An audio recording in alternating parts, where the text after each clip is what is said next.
अजितदादा एक अतिशय संघर्षशील अशा प्रकारचं नेतृत्व होतं आणि सर्व परिस्थितीमध्ये न डगमगता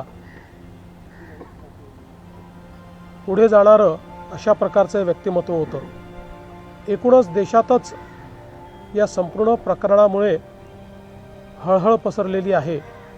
त्यांच्या जाण्याने फक्त पवार कुटुंबियांचंच नाही तर संपूर्ण महाराष्ट्राचं न भरून येणारं नुकसान झालेलं आहे। समर्थपणानं आपली बाजू भक्कमपणानं विधानसभेमध्ये मांडणारा, जनतेमध्ये मांडणारा आणि जिथे अन्याय झालेला आहे तिथं तो तुटून पडणारा अशा प्रकारचा नेता होता।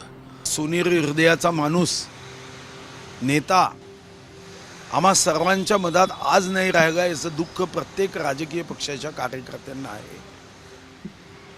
एक मोठी उणीव महाराष्ट्राच्या राजकारणात त्यांच्या जाण्याने निर्माण झाली आहे। मजबूत पकड असणारं नेतृत्व दादांचं होतं आणि असं नेतृत्व आज महाराष्ट्राच्या सगळ्या पटलावरनं हरपलंय। महाराष्ट्राचं फार मोठं नुकसान आहे। हे कधी पुढच्या पिढ्यानपिढ्या हे कधी भरून निघणार नाही।